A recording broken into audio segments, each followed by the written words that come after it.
But yeah, so in the machine world, we're excited about information. Hey, yo, we live in the information world. What does that mean and what does that matter? Right? It really doesn't. The information in the large data sets are good for the machines because if you are a machine as a corporation, right, first you utilize that for finances. You know what I'm saying? Um, then you get to utilize that in um, when you utilize that in the machine world, that is good for, let's say, the financial sector. They always utilize AI, right? Because speed is an advantage in their world. So being able to take large data and make sense of that. Like if I gave you all the world's data, why would that matter? If I gave you all the world's data, why would that matter? It wouldn't. You couldn't do anything with it. So they're building out these large computers so that now all of this data that we have, right? They have the ability to now make sense of this, right? Because these large data sets just looks like numbers and, these things don't really mean anything to the average human being. You're not downloading your analytics from Facebook and Instagram and YouTube and to learn your damn self. So, it's not anything of any value to the average person. This is a business to business because the user is the product. So the more they can learn you, the more they can program you to consume what they produce so that they can continue to have value and increase their lifestyle, increase their accumulation of energy, which then becomes that which they exchange as a currency, right? So that they can live wealthy. Plainly said, man, the rich gonna get richer and they're using you to do it, but then it's gonna get to a point where they won't need you anymore. And when they feel like they don't need you anymore, then where do you think your value is gonna come from? Now they know that when you look at things like Luigi Mangiano and he shot the CEO of the healthcare, that scares them. They don't like stuff like that. You said, is that what you do as well? Explain. I'm not sure. That's a very broad question. Like, can you sum up what context that you're asking what I do or do not do? But the Luigi thing, that goes into Greek mythology, right? Of a Titan generation destroying the old gods. So anytime you see white terrorism, it represents, one world fighting an old world, right? That they're fighting their father's generation. Going back to Greek mythology, this comes from the Cronus complex, right? And, Father Time is always in trouble because Father Time, number one, in their world, they don't have a Mother Nature, they have a Father Time. It doesn't represent any balance. You feel me? Assalamu alaikum, brother. Quick question. I'm Muslim also. I'm a black Muslim, brother. I grew up in the nation of Islam. Also wanted to know why you're wearing gold. Is it permissible? I believe that the reason that hadith was written was that in that time, of course, there was jealousy. And you have to think about what currency was in that time. I believe that everything has its, I believe personally, everything has its expiration. Like I don't wear a beard. You know what I mean? Like a Arab, I don't follow Arab culture whatsoever. I believe that is for them, right? And I believe that a lot of things that people utilize as well that don't make sense to me, then I just don't follow until it does.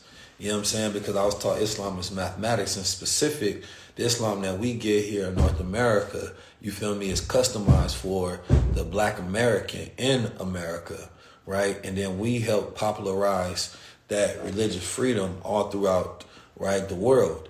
But specifically when it comes to things like this, when it comes to things like that, I just operate in what I believe makes sense. You know what I mean? We come from the land of gold, right? I come from that Mansa Musa territory, man. We put it on. You feel me? Now, I believe that if you're wearing too much, then, then it can attract the wrong forces and elements.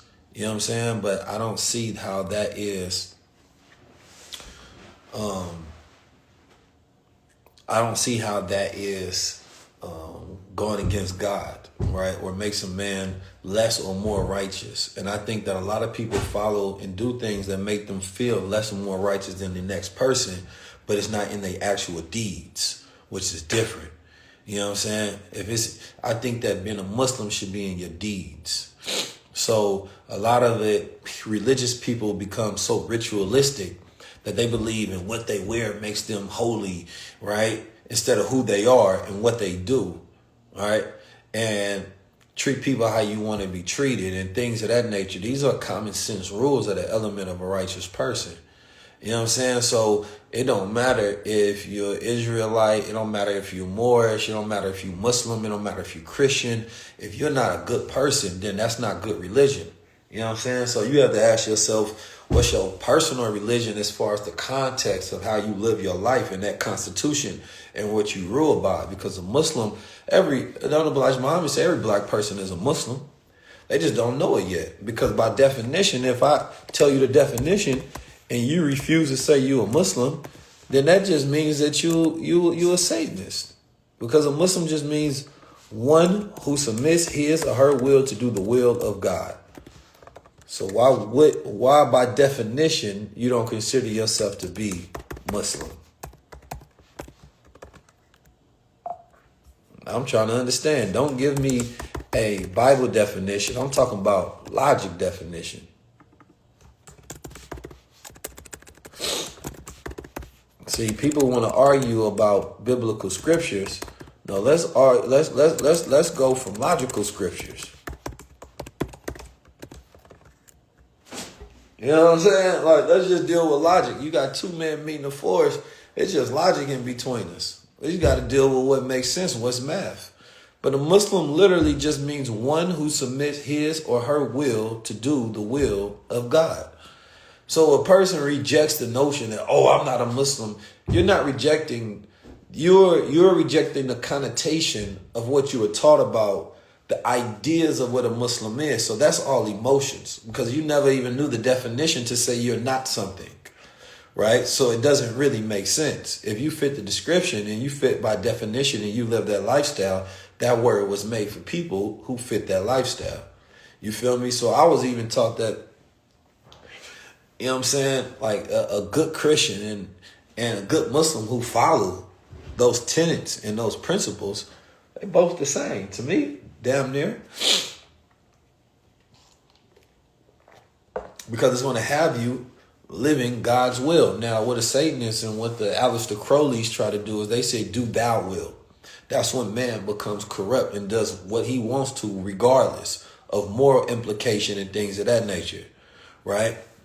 And then the reason why people that say that, I'm just spiritual, they a lot of times, sometimes have a hard time really recognizing what they believe in at all, because they don't have any rules. They don't have any rights. They don't have any rituals. They don't have a lot of times things that guide them back onto a straight path when they get lost, because they don't have a standard. So it's good to name things sometimes, because you make them real, and then that thing that you make can let you know how far off the path you are, right? So if you go super far left, how does your spirituality, right, keep you aligned? So then when you start putting rules and order to your spirituality, then that becomes your religion. So when a person says they're not religious, but if I look at their life and they say, man, I was doing too much, and then I had to give myself some more discipline and live by principles and rules and order so I could stay on the path, well, you just created a religion. You know what I'm saying? Like, that to me is like a lot of people's intellectual contradiction of this idea of I'm just spiritual, but it doesn't have an actual defined meaning. It's just a placeholder. You know what I'm saying? Which can cause a lot of times chaos within one's life. So we just gotta, be careful about the things that, we say we are and the things that we say we're not. I think it's very important to be stern in who you are, right? And stand on something. Religion isn't confusion. I think that men and women have the ability to clarify what they're doing and what they're doing it for, right? There's people who study the Quran and people who study the Bible and the Bhagavad Gita and the Torah and, whatever, and they find great clarity within it. And then there's some people who don't. You understand me? It's not the religion itself that is the confusion. It is a man that is confused based on his own understanding. Because one can say physics is confusing, right? One can say science is confusing. You don't understand chemistry, right? One can say the laws of nature is confusing, right? You don't know truly how certain weather formations happen. We are still studying God's universe to understand and to gain clarity. Right? One can say financial literacy and economics and the Constitution is confusing. Right? Clarity comes from studying. It comes from knowledge, wisdom, and understanding. So to say something is confusing is just to say that you don't understand. You know what I'm saying? My brother, I say, if God created the world in balance, left, right, up, down, so when it comes to religion, doesn't make sense. Okay, I'm not sure what that meant.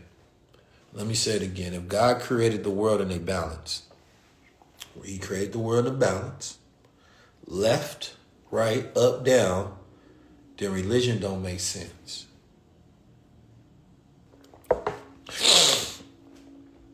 You confused the hell out of me. I'm not gonna lie, brother. I'm not sure what that meant. That was red, blue, apple, yellow. Is you a wise fellow? That's all I heard. I heard 1, 2, 3. You know what I'm saying? Where's the knowledge tree? That's all I heard. That man said if up and down and left and right, then religion don't make no sense. Hey, brother, ice cream. That coffee in, boy. That boy crazy. He said, man. Boy, I tell you, that's a hell of an argument, man. That man walk in the church in the mosque and say left, right, up, down. Religion don't make no sense. What is he on? I think he's African. What is he on? Get him out of here. You, my men, are confused. Please sit. You know what I'm saying? That boy crazy, boy. Maybe he wise beyond our understanding. I ain't got to that level yet. I'm not gonna lie. I'm still a student. Like, let me take my steps. You obviously don't reach a new level. You know what I'm saying? You done reached a new level I ain't got to. All right. Thank you for clarity. He say meaning women, men, sun, moon, hot, cold, created in balance. You just saying words at this point. You just saying, well, you trying to trick me, huh? I know what's going on. You might be a limited language model. You know what I'm saying? It's like ChatGPT before they released it. You just saying words. Orange, yellow, black, white. Peace, fight. Sun, night. I know what you're doing. You're trying to confuse the mind. This is the devil's workshop. Get out of here with this voodoo trying to confuse the mind. This is not real. Nothing of what you're saying is real. You're trying to confuse. Keep the devil away from me. Keep the devil away. You're trying to confuse me. You are not saying anything, sir. Now he's saying water, air. Oh, man, y'all funny. I appreciate the laugh, though. Thank you for that. That man funny, man. You are a limited language model. Yes, a limited language model. His English is not there yet. He knows a few words. You know, when you just know a few words, but you don't really know the words, and it's like when a person speaks a little Chinese, they say ching chong chang. That's how it is in English. You just put together the words and just hope it makes sense. You feel me? He just read one portion of the English book. I'm just gonna say this as an argument. This gonna get him every time. Oh my God.